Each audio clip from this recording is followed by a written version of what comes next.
തിരുവനന്തപുരം വിഴിഞ്ഞം ഹാർബറിനോട് ചേർന്നുള്ള മത്സ്യബന്ധന തുറമുഖത്തിനടുത്താണ് നമ്മളിപ്പോൾ ഉള്ളത്. കഴിഞ്ഞ ആഴ്ച കടൽക്ഷോഭത്തിൽ ശക്തമായ തിരമാലയിൽപ്പെട്ട് കരിങ്കൽ ഭിത്തിയിലിടിച്ച് മുങ്ങിയ ഒരു ബോട്ട് ഉയർത്താനുള്ള ശ്രമത്തിലാണ് സ്ക്യൂബ ടീം. ഇതിനകം ഒരു തവണ ശ്രമിച്ചെങ്കിലും മെറ്റൽ റോപ്പ് പൊട്ടി താഴേക്ക് ബോട്ട് പതിക്കുകയായിരുന്നു.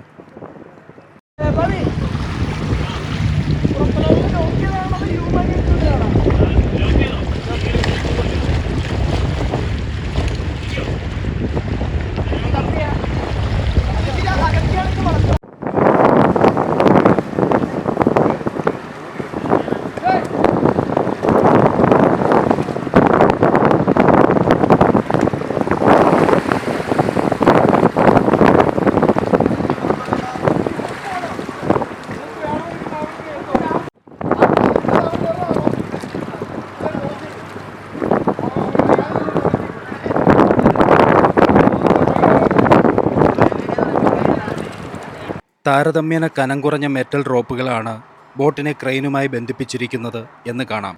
ഇത്രയും ഭാരമേറിയ ബോട്ട് ഉയർത്താൻ ഈ റോപ്പ് മതിയോ എന്ന് ചോദിക്കണമെന്ന് തോന്നിയതാണ്. കടലിൻ്റെ മക്കൾ കടലിലേക്ക് വലിച്ചെറിയുന്ന പ്ലാസ്റ്റിക് മാലിന്യ കൂമ്പാരം ഈ ഭാഗത്ത് മനസ്സിന് വേദനിപ്പിക്കുന്ന ഒരു കാഴ്ചയാണ്. ഞാൻ അറിഞ്ഞത് ശരിയെങ്കിൽ ഈ ക്രെയിനിൻ്റെ വാടകയും അതിലെ ജോലിക്കാരുടെ ശമ്പളവും അടക്കം ഏകദേശം 2 ലക്ഷം രൂപയോളം ഇന്നത്തെ ചെലവ് വരും എന്നാണ് ഇതുമായി ബന്ധപ്പെട്ട ഒരാൾ എന്നോട് പറഞ്ഞത്.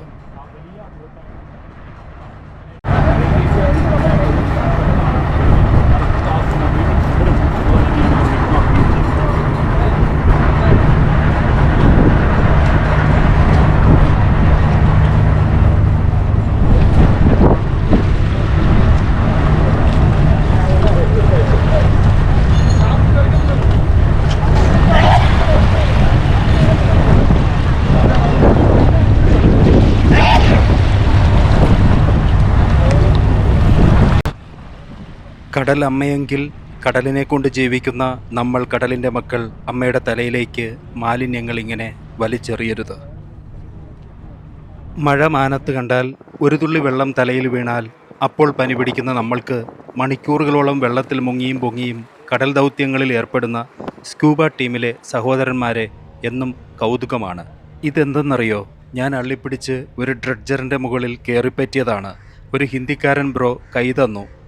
ഇതാണ് അന്ന് ഷിരൂരിൽ ഗംഗാവാലി പുഴയും ഡ്രഡ്ജറിന് വേണ്ടിയുള്ള മലയാളികളുടെ നിലവിളിയും ഒന്നും ആരും മറന്നു കാണില്ല. ആദ്യമായിട്ടാണ് ഇങ്ങനെ ഞാനൊരു ഡ്രഡ്ജറിൻ്റെ മേലെ നിൽക്കുന്നതും നടക്കുന്നതുമൊക്കെ. ഇത് ഫുൾ മെറ്റൽ ബോഡിയാണ്. ക്യാബിനും ഡെസ്കുമെല്ലാം മെറ്റൽ തന്നെ. നടുക്ക് വലിയ ഒരു സ്വിമ്മിംഗ് പൂൾ പോലെ. ഇതിലേക്ക് ഡ്രഡ്ജ് ചെയ്തെടുക്കുന്ന എന്തും ലോഡ് ആക്കി സൗകര്യപ്രദമായി കരയിലേക്ക് എത്തിക്കാനുള്ള ഒരു സംവിധാനമാണ് ഈ കാണുന്നത്. അങ്ങ് ദൂരെ മുങ്ങിയ ബോട്ട് പൊന്തിക്കാനുള്ള ശ്രമം നടക്കുന്നു. അതൊരു ഗംഭീര ക്രെയിനാണ്. ക്യാമറയിൽ കളിപ്പാട്ടം പോലെയാണ് തോന്നുന്നത്, അല്ലേ? നമുക്ക് ഡ്രഡ്ജറിൻ്റെ മേലെ നിന്ന് ബോട്ട് ഉയർത്തുന്നത് കാണാലോ എന്ന് കരുതി ഇതിൽ കയറിയതാണ്.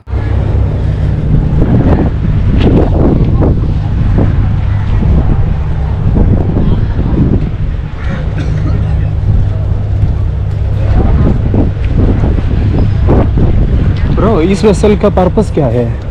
इसका पर्पस तो क्या चाहिए? ये हाँ, दिस वेसल उधर पुंतरा हाँ हाँ हाँ हाँ, ओके ओके. ओहो, ये क्या है? दिस टांग कार्गो है, लोडिंग अनलोडिंग का. हाँ, ओके ओके ओके. कार्गो के लिए, ड्रेजिंग के लिए. Okay okay.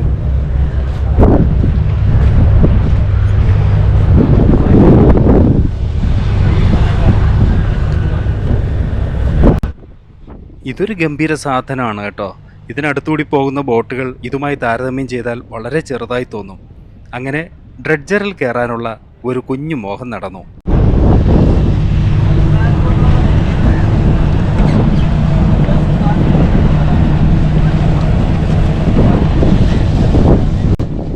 ഡ്രഡ്ജറിൻ്റെ മുകളിൽ നിന്ന് വിഴിഞ്ഞം തീരത്തേക്ക് ഞാൻ നോക്കി.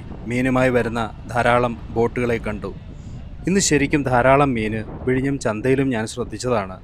ഷിപ്പ് മുങ്ങി കണ്ടെയ്നറുകളും ബാരലുകളുമൊക്കെ കടലിൽ ഒഴുകി നടക്കാൻ തുടങ്ങിയതിന് ശേഷം മത്സ്യവിപണി കാര്യമായൊന്ന് മങ്ങിയിട്ടുണ്ട്.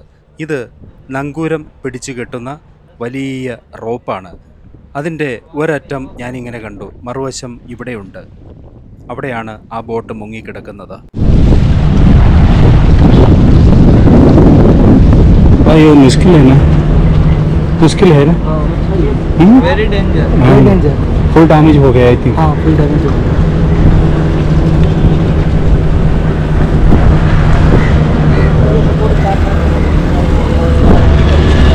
തീരത്തോട് തൊട്ടുരുമയും തീരത്ത് നിന്ന് കുറച്ചകന്നും ചാഞ്ചാടി നിൽക്കുന്ന ഈ ഡ്രഡ്ജറിൻ്റെ മുകളിൽ നിന്ന് ഇറങ്ങാൻ ആ കരയിലേക്ക് എടുത്ത് ചാടണം.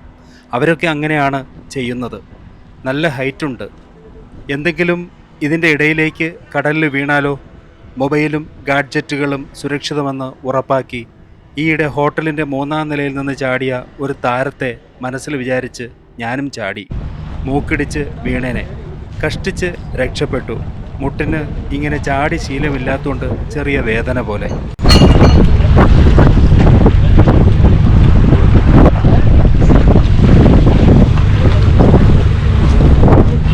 ബ്രോ ഇവിടെ എത്ര ആഴമുണ്ട്? 10 മീറ്റർ. 10 മീറ്റർ ഉണ്ട്. ഇപ്പം എന്ത് വെച്ച് ബെൽറ്റ് പൊട്ടിപ്പോയതാണ്. ബെൽറ്റ് പൊട്ടിപ്പോയി. ആ ഹാ ഹാ.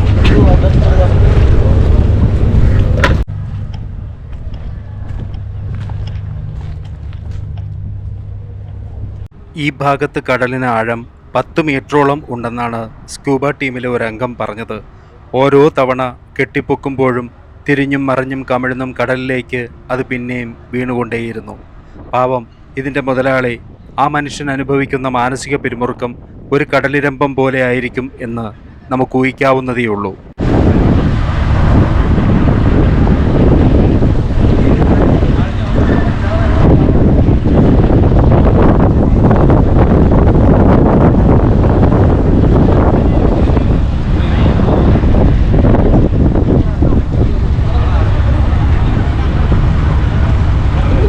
നമ്മൾ കയറി നിന്ന ഡ്രഡ്ജറാണ് അങ്ങ് ദൂരെ കാണുന്നത്. ഒരു തവണ കൂടി കെട്ടിപ്പൊക്കുന്നത് നമുക്ക് കണ്ടിട്ടു പോകാം. കരയ്ക്കെടുത്താൽ സക്സസ്ഫുൾ ആയ ഒരു ദൗത്യത്തിൻ്റെ വീഡിയോ നമ്മുടെ ചാനലിൽ ഉണ്ടാകും. അതുമാത്രമല്ല, ബോട്ട് കടലിൽ നിന്ന് പൊന്തിക്കുന്ന ആ കാഴ്ചയൊന്നും മുമ്പെങ്ങും ഞാൻ കണ്ടിട്ടുമില്ല.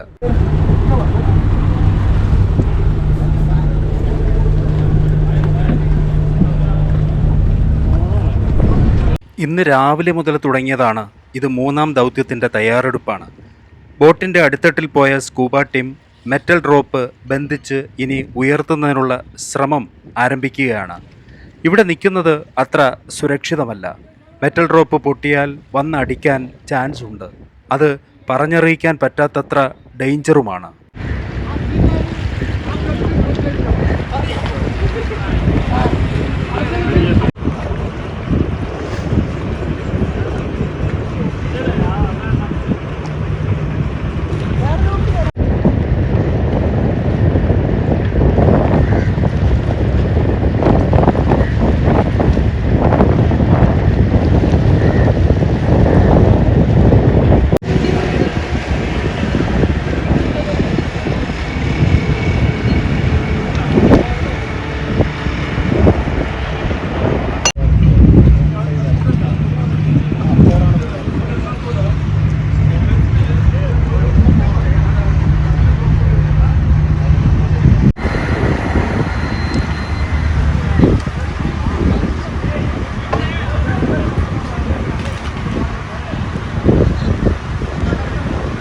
ക്രെയിൻ ബോട്ടിനെ പൊക്കാൻ തുടങ്ങിയിരിക്കുന്നു. മെല്ലെ മെല്ലെ ഉയർത്തുമ്പോഴും മെറ്റൽ റോപ്പ് ടൈറ്റായി വലിഞ്ഞു മുറുകുന്നതിൻ്റെ ഒച്ച കേൾക്കാം. എല്ലാവരും ശ്വാസമടക്കി ആകാംക്ഷയോടെ നിൽക്കുകയാണിവിടെ.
മൈ ഗോഡ്, വീണ്ടും അത് പൊട്ടി. ഉഗ്രശബ്ദത്തോടെ പൊട്ടിയ റോപ്പ് ആകാശത്തേക്ക് ഉയരുന്ന കണ്ടു. ബോട്ട് പിന്നെയും കടലിൻ്റെ ആഴത്തിലേക്ക്.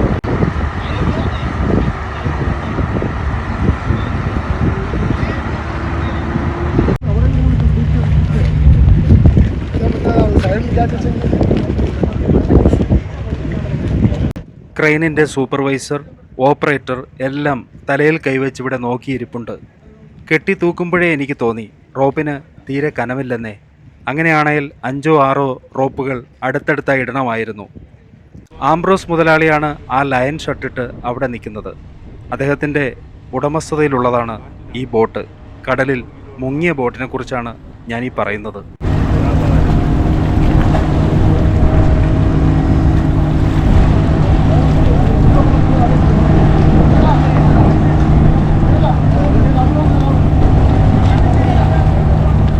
പുതിയ കനമുള്ള റോപ്പും ചെയിനും എത്തിച്ച് ശ്രമം തുടരും എന്നാണ് അറിയാൻ കഴിഞ്ഞത്. ഉച്ചവേലിൽ കടൽ തീരം പൊള്ളുന്നു. വിശന്ന് തളരുന്ന ശരീരവും ഉദ്യമം വിജയിക്കാത്തതിൽ തളർന്നുപോയ മനസ്സുമായി കുറേ പേർ ഇവിടെയുണ്ട്, ഒപ്പം ഞാനും. എന്തായാലും അടുത്ത ശ്രമം കാണാൻ വേണ്ടി നമ്മളിവിടെ നിൽക്കുന്നില്ല.